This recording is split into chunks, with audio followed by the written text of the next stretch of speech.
आज की मनन के लिए हम देखेंगे जो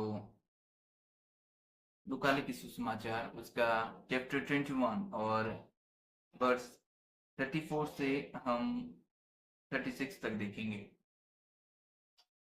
इसलिए सावधान रहो, ऐसा ना हो कि तुम्हारे मन कुम्हार और मतवालेपन और इस जीवन की चिंताओं से सुस्त हो जाए और वह दिन तुम पर फंदे के समान अचानक आ पड़े, क्योंकि वह सारी पृथ्वी के सब रहने वालों पर इसी प्रकार आ पड़ेगा। इसलिए जागते रहो और हर समय प्रार्थना करते रहो कि तुम इस सब आने वाली घटनाओं से बचने और मनुष्य के पुत्र के सामने खड़े होने के योग्य बनो।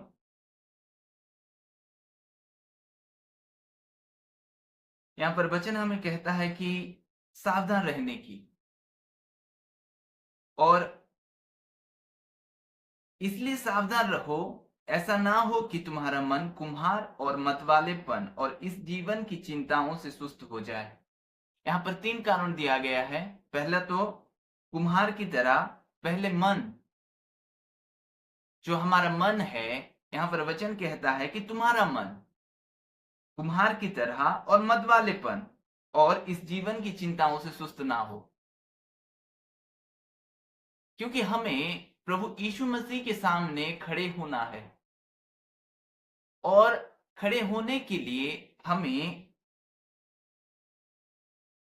क्या करना पड़ेगा कि परमेश्वर की बाट जोना पड़ेगा, उसकी राहों पर चलना पड़ेगा। और जैसे वचन कहता है कि मन कुम्हार और मतवालेपन और इस जीवन की चिंताओं से सुस्त हो जाए और वह दिन तुम पर फंदे के समान अचानक आ पड़े। जब कोई व्यक्ति चिड़िया को पकड़ना चाहता है तो उस पर फंदा डालता है। हालेलुया।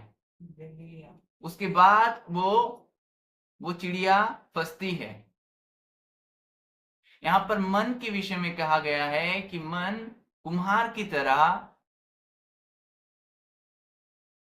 तुम्हारा मन कुम्हार और मतवालेपन और इस जीवन की चिंताओं से सुस्त ना हो, ऐसा वचन कहता है हमें।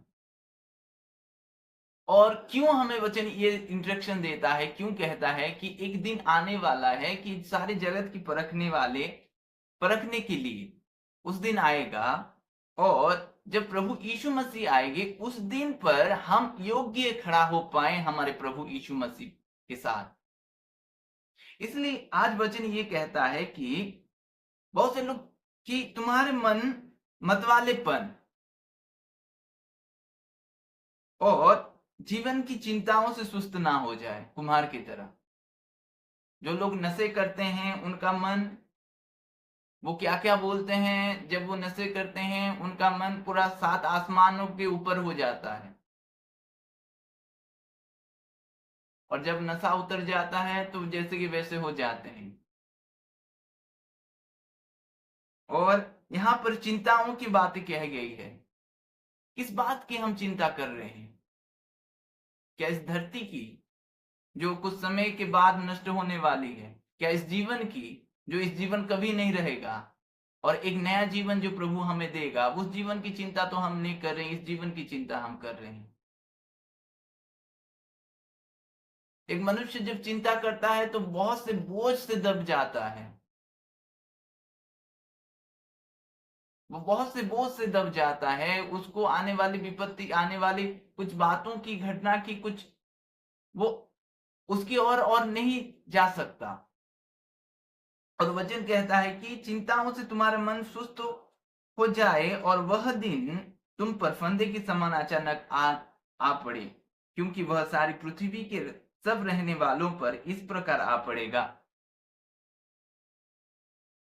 कि सब लोग सोचेंगे अच्छा है, अच्छा है, बहुत अच्छा चल रहा है, कोई फिक्र की बात नहीं है। लेकिन अचानक, सडन, अचानक उस दिन फंदे के समान आएगा इस धरती पर परखने के लिए, धरती के सब रहने वालों के लिए। उस दिन अचानक आएगा, खटखटा कर नहीं आएगा, कि बोल कर नहीं आएगा, लेकिन अचानक आएगा। और इसलिए हमें क्या करना है कि प्रभु के सामने हम योग्य खड़ा हो पाए। इसलिए हमें क्या करना है?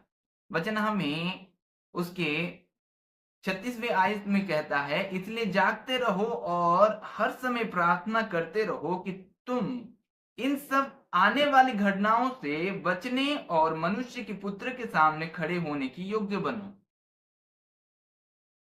तो वचन कहता है कि हर समय प्रार्थना करना।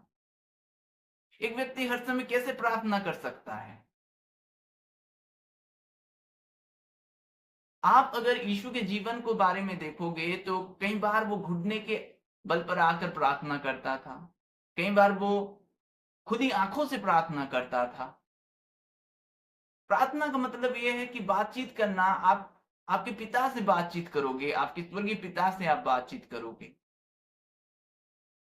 एक पर्टिकुलर टाइम से आप प्रार्थना कर सकते हो। आप दिन भर उसे मन में बात कर सकते हो, अपनी जुबान से बात कर सकते हो, कई बातों की आप उसको शेयर कर सकते हो। ये होता है निरंतर प्रार्थना करना, हर पल हर वक्त। और इसलिए हमें प्रार्थना करना है निरंतर कि वचन कहता है, इसलिए जागते रहो और हर समय प्रार्थना करते रहो कि तुम इन सब आने वाली घटनाओं से बचने और मनुष्य के पुत्र के सामने खड़े होने की योग्य बनो।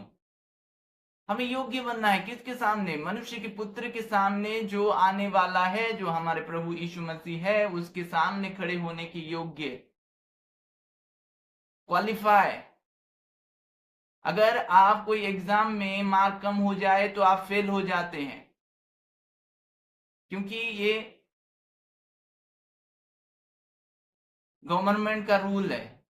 तो वैसे हमारे जो परमेश्वर है उसकी भी कुछ रूल रेगुलेशन होती है।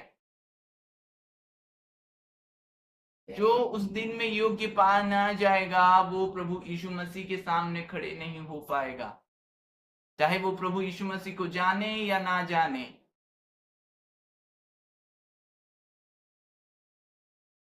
इसलिए हमें निरंतर प्रार्थना करना है, हर वक्त प्रार्थना करना है, बातचीत करना है। एक खुशी की बात हो जाता है तो हम कई लोगों को ढिंढोरा पीट लेते हैं, लेकिन हम प्रभु को नहीं बताते। एक दुख आ जाता है तो कई लोगों को हम ढिंढोरा पीट लेते हैं, प्रभु को नहीं बताते। या प्रभु नहीं जानता? जानता है, लेकिन वो चाहता है कि आप छोटी से छोटी बात भी उसके साथ शेयर करो। ये चाहता है प्रभु। तो निरंतर प्रार्थना आप इसलिए करो कि उस जो दिन आने वाला है, जो अचानक आएगा, बिन बताए आएगा, उस दिन के सामने आप मनुष्य के पुत्र के सामने खड़े होने की योग्य बनो। इसलिए प्रभु चाहता है कि आपके मन कुम्हार की और मतवाले और इस जीवन की चिंताओं में सुस्त ना हो।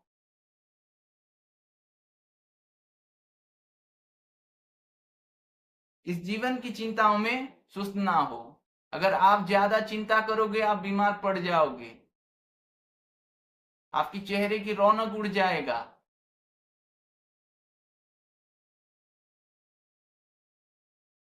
जो इस जीवन की चिंता करते हैं वे लोग कुछ हासिल कर नहीं पाएंगे।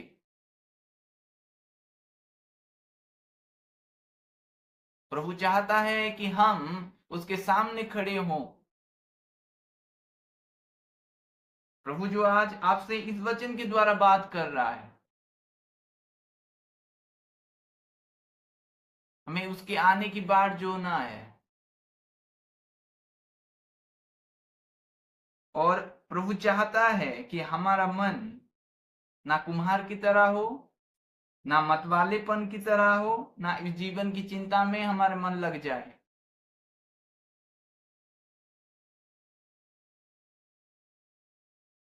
और हमें निरंतर प्रार्थना करना है कि उस दिन अचानक जो आने वाली है उस दिन से हम बच जाएं और प्रभु यीशु मसीह के सामने योग्य खड़े हों। प्रभु इस वचन के द्वारा आप सबों को आशीष करे। आमीन। आइए हम प्रार्थना करेंगे। धन्यवाद हो परमेश्वर पिता, आपकी स्तुति और आपकी महिमा हो खुदावन इस समय के लिए खुदा। धन्यवाद देता हूँ खुदा, आपके लोगों से आप बातचीत करें इसलिए धन्यवाद हो खुदावन। हे प्रभु जी, उनके मन आपकी ओर हो जाए खुदावन, ऐसा अनुग्रह करें। उनके मन प्रभु जी आपकी ओर लगे खुदावन, और प्रभु एक नए मन प्रदान करें खुदावन, जो मन में प्रभु सिर्फ आप विराजमान हो प्रभु जी, ऐसा अनुग्रह करें प्रभु जी खुदावन। आपकी स्तुति और आपकी महिमा हो खुदा। प्यारे पिता, आपकी स्तुति हो राजा। प्रभु जी, चिंताओं से प्रभु, हर एक भार से प्रभु आप उनको फ्री करें खुदावन। प्रभु, चिंताओं से प्रभु वे घेरे ना जाएं। प्रभु जी, मतवालेपन से वे घेरे ना जाएं। प्रभु, कुम्हार की तरह घेरे ना जाएं खुदावन। प्रभु, जो दिन आने वाला है खुदा, इस संसार पर आने वाली है प्रभु जी, हे खुदावन, आपकी वचन जो कभी बदल नहीं सकता प्रभु, आप अनुग्रह करें कि आपके लोग आपके सामने खड़े होने की योग्य बने खुदावन।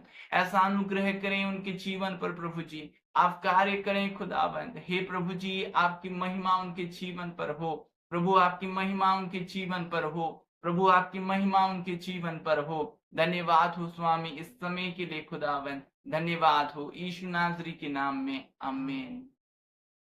God bless you.